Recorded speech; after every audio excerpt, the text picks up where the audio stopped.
இது வந்து பார்த்தீங்கன்னா ஒரு கட்டுக்கதை தாங்க. கட்டுக்கதைன்னு பார்த்தீங்கன்னா செவிவழி கதை தான். ஒவ்வொரு நபரும் ஒரு வாழ்க்கையில் தனிநபர் திறமை வளர்த்துக்கணுங்கிறதுக்கோசரம் சொல்லப்பட்டதை அந்த மாதிரி விதமான ஒரு கதை தான் நான் சொல்ல போகிறேன். ஒரு அப்பா வந்து பார்த்தீங்கன்னா திருட்டு தொழில் செய்கிறார். திருட்டு தொழிலுக்கு போகும்போது வந்து பார்த்தீங்கன்னா ஆரம்ப காலகட்டங்கள்லேருந்தே தன்னோட பையனை கூட்டிகிட்டு போகிறான். கூட்டிகிட்டு போகும்போது இந்தந்த இடத்துல இந்தந்த மாதிரி நடந்துக்கணும்னு சொல்லி கொடுத்து வளர்த்து வரான்.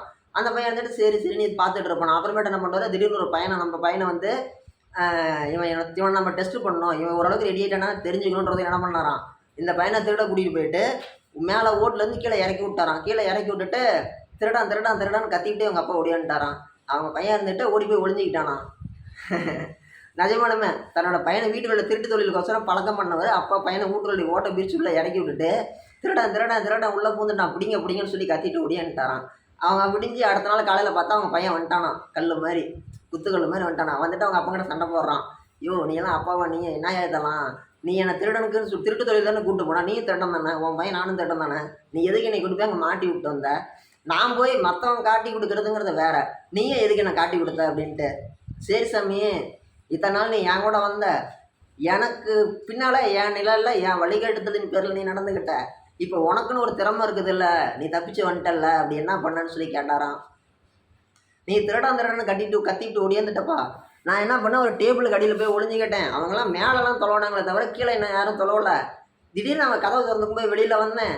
உடனே எல்லோரும் என்னை துரத்திட்டு வந்தாங்க. என்னை பார்த்துட்டு நான் மலமல்னு ஓடி போனேன், ஒரு கிணத்துக்கிட்ட போய் ஒளிஞ்சிக்கிட்டேன். நிழல் அசைதுன்னு சொல்லி அங்கேயும் வந்தாங்க. நான் ஒரு கல்லை தூக்கி கிணத்துக்குள்ளே போட்டேன். அவங்களும் என்ன பண்ணிட்டாங்க, அந்த பையன் தான் குதிச்சிட்டான்னு சொல்லிச்சு குதிச்சுட்டான் கிணத்துக்குள்ளன்னு சொல்லி 2-3 பேர் கிணத்துல குதிச்சாங்க அவனை பிடிக்கணுன்ட்டு. நான் அந்த டைமில் பூந்துருச்சு ஓடியாந்துட்டேன். ஒரு இடத்துல மரத்து மேலே ஏறி உட்காந்துருன்ட்டு பொழுது விடிஞ்சாட்டி வந்தோம்பா அப்படின்னா. சரி அண்ணா இதாங்கண்ணா நானும் உங்கள்கிட்ட சொல்லணும்னு நினச்சேன். இது வந்து பார்த்திங்கன்னா திட்டமிடல் கிடையாது, அந்த நேரத்தில் சமயோஜித புத்தி மூலமாக, ஓகேங்களா, அதாவது ஆங்கிலத்தில் ப்ரெசன்ஸ் ஆஃப் மைண்டுன்னு சொல்லுவாங்க. இந்த நேரத்தில் நம்ம என்ன பண்ணலாம்னு சொல்லி நம்ம தனியாக யோசிச்சு முடிவு எடுக்கணும்.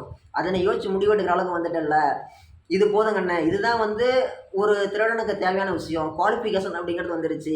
இனிமேல் போனா அப்படின்னா நீ எங்கே போனாலும் பொழைச்சிக்கின்ற நம்பிக்கை எனக்கு வந்துருச்சு. ஸோ வாழ்த்துக்கள்னு சொன்னாராம். இது வந்து கேட்க உங்களுக்கு வேடிக்கையாவோ ஏதாவது இதெல்லாம் ஒரு கதையாவா அப்படின்ற மாதிரி கூட உங்களுக்கு தோணலாம். ஆனால் எப்போ நம்ம தனியாக ஒரு விஷயத்தை சிந்திக்க ஆரம்பிக்கிறோமோ அப்போ நம்ம வந்து டெவலப் ஆகிறோம்னு அர்த்தம். ஒருத்தருடைய வழிகாட்டுதலின் பேரில் நம்ம போயிட்டு இருக்கிறதுங்கிறது வேற. பொதுவாக கூட்டத்தில் ஹாரன் அடிக்கணும்பாங்க. எந்த கூட்டத்தில் ஹாரன் அடிக்கணும் அப்படின்னு சொல்லிட்டு ஒரு இது இருக்குது, ஓகேங்களா. இப்போ வந்து ஒரு மனிதர் இறந்துட்டாரு, அவரோட இறுதி ஊர்வலம் போயிட்டு இருக்குது. அந்த இடத்துல போய் நம்ம ஹாரன் அடிக்கிறது அப்படிங்கிறது தவறான ஒரு செயல், ஓகேங்களா. இதுவே ஒரு அமைதி பேரணி போயிட்டு இருக்குது, அங்கே நம்ம ஹாரன் அடிக்கக்கூடாது.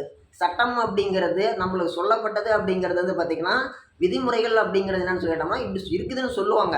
நாம் சமயோஜித புத்தியை பயன்படுத்தணும் எல்லா இடத்துலையும். அப்படி நம்ம பயன்படுத்தணும் அப்படின்னா நம்மளுக்கு எல்லா இடத்துலையும் வெற்றி தான்.